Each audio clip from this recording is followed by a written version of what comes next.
So ఈరోజు జిఎస్టీకి సంబంధించిన reforms ఒక తుది దశకు వస్తాయనేది నిర్మలా సీతారామన్ మీటింగ్ అయితే ప్రజెంట్ నడుస్తుంది. ఈరోజు రేపు అయితే మీటింగ్స్ అయితే జరుగుతాయి, రేపు అనౌన్స్మెంట్ ఉంటుంది. సో మార్కెట్ కూడా పాజిటివ్లోనే మూవ్ అవడం అయితే మనం అబ్జర్వ్ చేసినాం. సెన్సెక్స్ 409 పాయింట్లు పాజిటివ్గా ఉంది అండ్ నిఫ్టీ 135 పాయింట్లు పాజిటివ్గానే ట్రేడ్ అవ్వడం జరిగింది. ఓవరాల్గా మార్కెట్లు ఎలా ఉంటాయి మనతో మాట్లాడడానికి senior stock market analyst Sriramachandramurthy గారు ఉన్నారు. Sir good evening. Good evening sir. Sir ఈరోజు మార్కెట్స్ మంచి పాజిటివ్ మూవ్మెంట్ అయితే కనిపిస్తున్నాయి. అంటే జిఎస్టీ కారణమా ఇంకా గ్లోబల్ వైజ్ ఎలా ఉన్నాయి? ఓవరాల్గా మార్కెట్ గురించి ఏం ప్రెడిక్ట్ చేస్తారు? మార్కెట్స్ అయితే ఇక్కడ సపోర్ట్ అయితే తీసుకుంది అనిపిస్తుంది అండి. 24,600 మేజర్గా. ఇప్పుడు నిఫ్టీ తీసుకుంటే ఇప్పుడు 24,600 మేజర్ సపోర్ట్ తీసుకుంది. అలాగే బ్యాంక్ నిఫ్టీ 54,000 దగ్గర మంచి సపోర్ట్ తీసుకుంది. సో అలాగే సెన్సెక్స్ 80,000 దగ్గర ఆగుతుంది. సో నిన్న మొన్న బాగా అన్సర్టనిటీ వల్ల డౌన్ అయింది. అయితే నెక్స్ట్ ఇప్పుడు యుఎస్ ఇండియా టారిఫ్స్ టాకింగ్ అయితే ఈ మంత్ లో వచ్చే అవకాశాలు కనపడుతున్నాయి కాబట్టి కొంచెం మార్కెట్స్ పైకి వెళ్ళే ఛాన్సెస్ కనపడుతున్నాయి. అలాగే జిఎస్టీ కూడా ఇంప్లిమెంట్ అవుతుంది కాబట్టి సో పాజిటివ్ న్యూస్ ఉన్నాయి. అలాగే రైనీ సీజన్ బాగా వచ్చింది, వర్షపాతం అది బాగా ఉంది. సో మాన్సూన్ అంతా కూడా పాజిటివ్ గానే ఉన్నాయి. సో మళ్ళీ పుల్ బ్యాక్ అయ్యే ఛాన్సెస్ కనపడుతున్నాయి. సార్ ఓవరాల్గా మార్కెట్ రేపు ఎలా ఉండొచ్చు సార్? అంటే కంటిన్యూగా ఈరోజు అంటే జిఎస్టీ మెయిన్ ఎఫెక్ట్ ఉంది, అంటే కన్జంప్షన్ సంబంధించి సెక్టార్లు బాగా మూవ్మెంట్ అయితే కనిపించచ్చా? ఈరోజు చూస్తే బ్యాంక్స్ అండ్ మెటల్స్ సంబంధించి అయితే మంచి మూవ్మెంట్ అయితే కనపడింది. ఇవాళ చూసుకుంటే మెటల్స్ బాగా వచ్చాయండి, దాదాపు 2% పెరిగింది. ఫార్మా 1%, బ్యాంకింగ్ 1%, మళ్ళీ అలాగే ఇప్పుడు పిఎస్సి బ్యాంక్స్ కూడా ఉంది. ఫైనాన్స్ స్టాక్స్ కూడా 0.5% పెరిగాయి. మిడ్ క్యాప్ అయితే 0.5. సో ఆల్ కంపెనీస్ పెరిగాయి, ఓన్లీ ఐటీ డల్ ఉంది. సో మిగతా అన్ని కూడా బాగానే పెరిగాయి. రేపు కూడా ఇది కంటిన్యూ అయ్యే అవకాశాలు ఉన్నాయండి. నెక్స్ట్ ఈ వీక్ మొత్తం కూడా పాజిటివ్ గానే ఉండే ఛాన్సెస్ ఉన్నాయి. సెప్టెంబర్ మొత్తం మనం పాజిటివ్ మూవ్మెంట్ చూడొచ్చా సార్? సెప్టెంబర్ లో యాక్చువల్గా అయితే ఆగస్ట్ లో ఉన్నంత నెగిటివిటీ అయితే ఉండదు. రేంజ్ నుంచి కొంచెం పాజిటివ్ అయితే రావచ్చు. అంటే ఇప్పుడు ప్రజెంట్ ట్రంప్కి సంబంధించిన టారిఫ్లు 50% అయితే కొనసాగుతున్నాయి. దీని ఎఫెక్ట్ మార్కెట్ పైన ఎలా ఉంటుంది సార్?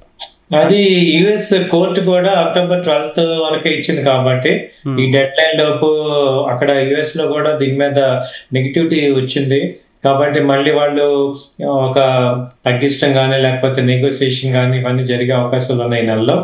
ఒకవేళ అలాంటి జరిగితే మాత్రం మంచి అడ్వాంటేజ్ అవుతుంది. అలాగే ఈ రష్యా ఉక్రెయిన్ కూడా పీస్కి ఇండియాని అడిగారు కాబట్టి ఇండియా కూడా ఒక మెయిన్ ప్రధాన పాత్ర పోషించే అవకాశం ఉంది. ఆ పీస్ అగ్రిమెంట్ అయితే ఆటోమేటిక్ గా ఇవన్నీ శాంక్షన్స్ అన్ని తగ్గిపోయే అవకాశాలు ఉన్నాయి. అంటే ప్రజెంట్ అయితే మార్కెట్ ఇంకా కొంచెం వాలటాలిటీ అయితే తగ్గింది అనుకోవచ్చా ప్రజెంట్? అవునండి, కొంచెం తగ్గింది, తగ్గింది, కొంచెం పాజిటివ్స్ కనపడుతున్నాయి. సార్ ఇప్పుడు చెప్పండి సార్. విపరీతమైన డౌన్ సైడ్ అయితే ఆగింది. అసలు యాక్చువల్గా అయితే 50% టారిఫ్ కి మార్కెట్ చాలా డౌన్ అవ్వాల్సింది, ఇది చాలా డిస్కౌంట్ అయిపోయినట్టు అనుకోవచ్చు మనం. అంటే ప్రజెంట్ ఎలాంటి స్టాక్స్ పైన ఇన్వెస్ట్ చేస్తే ఇన్వెస్టర్లకు కొంచెం లాభాలు వస్తాయి సార్? ప్రెసెంట్ బాగా బాటమ్ అవుట్ అయిన స్టాక్ సెక్టర్స్ చూసుకుంటే ఐటీ సెక్టర్ బాగా బాటమ్ డౌన్ అయింది, అది ఇన్వెస్ట్ చేసుకోవచ్చు. అలాగే ఇప్పుడు ఈ రియాలిటీ సెక్టర్స్ కూడా బాగా పర్ఫామ్ చేసే అవకాశాలు ఉన్నాయి. అలాగే ఎందుకంటే రేపు అంతా మాన్సూన్ ఇది ఫెస్టివల్ సీజన్ కాబట్టి టూ వీలర్స్ బాగా రూరల్లో టూ వీలర్స్ బాగా సేల్ అయ్యే అవకాశాలు ఉన్నాయి కాబట్టి ఈ యొక్క టూ వీలర్ మార్కెట్లు అంటే హీరో మోటార్ కానీ టీవీఎస్ మోటార్ అలాగే బజాజ్ ఆటో ఇవన్నీ కూడా బాగా పెరిగే ఛాన్సెస్ ఉన్నాయి. సార్ ఓకే, ఇప్పుడు మన కమ్యూనిటీ మార్కెట్ పరిస్థితి ఎలా ఉంది సార్? అంటే చాలా రోజుల నుంచి మార్కెట్ వాలటిలిటీ అయితే కనిపిస్తుంది, అంటే ఇలాంటి టైంలో అన్సర్టనిటీస్ కూడా చాలా వాలటిలిటీ లేదు సార్. వన్ సైడ్ ఉంది. ఇప్పుడు గోల్డ్ సిల్వర్ వన్ సైడ్ పెరుగుతున్నాయి. అన్సర్టనిటీ లాస్ట్ 10 days 15 days నుంచి కూడా 1 lakh నుంచి గోల్డ్ వచ్చి అంతకుముందు 97 98 ఉండేది, ఇప్పుడు 1,10,000 దాకా వెళ్ళిపోయింది, ఆల్మోస్ట్ 1,09,000. అలాగే సిల్వర్ చూస్తే 1,25,000 దాకా వెళ్ళిపోతుంది. సో వన్ సైడ్ అయ్యింది, ఎందుకంటే అక్కడ ఇండియా మీద 25% టారిఫ్ అంటే అన్సర్టనిటీ వచ్చేసింది. అలాగే US Russia Ukraine piece talks కూడా ఏమి స్టార్ట్ అవ్వలేదు కాబట్టి ఇంకా అక్కడ యుద్ధం కొనసాగుతుంది కాబట్టి ఇంకా అన్సర్టనిటీ క్లియర్ అవ్వలేదు కాబట్టి వన్ సైడ్ గా పెరుగుతున్నాయి. ఇంకా గోల్డ్ మనం చూసుకుంటే 1,10,000 కూడా క్రాస్ అయ్యేటట్టు కనపడుతుంది. సార్ ఇప్పుడు mid and small cap situation ఈరోజు కూడా మంచి కొంచెం మూమెంటం అయితే బాగానే కనిపించింది మిడ్ అండ్ స్మాల్ క్యాప్.